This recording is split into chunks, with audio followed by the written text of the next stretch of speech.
ಧರ್ಮಸ್ಥಳದ ವಿಚಾರದಲ್ಲಿ ನೀವೇ ದಿನ ಬೆಳಗ್ಗೆ ಆದರೆ ಟಿ ವಿ ಹಿಡ್ಕೊಂಡು ಅಲ್ಲಿ ಕೂತಿದ್ದೀರಿ. ನಮಗಿನ್ನ ಜಾಸ್ತಿ ನಿಮಗೆ ಗೊತ್ತಿದೆ. ಸೊ ತನಿಖೆ ಪ್ರಾರಂಭ ಆಗಿರೋದ್ರಿಂದ ಅಲ್ಲಿವರೆಗೂ ಕಾದು ನೋಡಬೇಕಾಗಿರೋದು ನಮ್ಮ ಕರ್ತವ್ಯ. ಈಗ 8 ಕಡೆ ಎಕ್ಸ್ಕವೇಷನ್ ಮಾಡಿದ್ದಾರೆ. ಅದರಲ್ಲಿ ಒಂದು ಕಡೆ ಏನೋ ಸಿಕ್ಕಿದೆ ಅಂತ ಹೇಳ್ತಾರೆ. 13 ಸ್ಥಳಗಳನ್ನು ಗುರುತಿಸಿದ್ದಾರೆ. ರಾಜ್ಯ ಜನಕ್ಕೆ ಸತ್ಯ ತೋರಿಸಿ ಅಂತ ನಿಮ್ಮನ್ನು ಕೂಡ ನಾನು ಮನವಿ ಮಾಡ್ತೇನೆ. ಯಾಕೆಂತಂದರೆ ಧರ್ಮಸ್ಥಳ ಒಂದು ಪವಿತ್ರವಾದಂಥ ಕ್ಷೇತ್ರ. ಆ ಪವಿತ್ರವಾದಂಥ ಕ್ಷೇತ್ರದ ಮೇಲೆ ಕೋಟ್ಯಾಂತರ ಜನ ನಂಬಿಕೆಯನ್ನು ಇಟ್ಕೊಂಡಿದ್ದಾರೆ.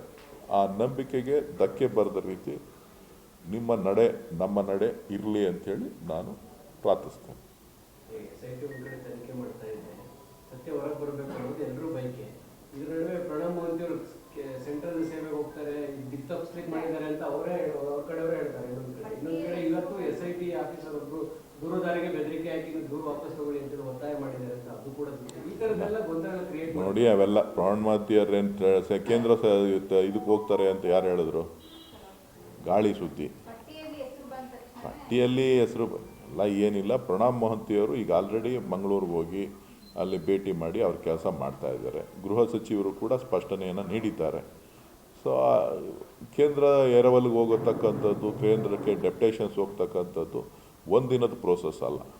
ಅದು ಕನಿಷ್ಠ ಒಂದು 6 ತಿಂಗಳು, ವರ್ಷ, 2 ವರ್ಷದಿಂದ ನಡೀತಾ ಇರ್ತದೆ ಪ್ರೋಸೆಸ್. ಸೊ SIT ರಚನೆ ಆಗಿರೋದು ಈಗ.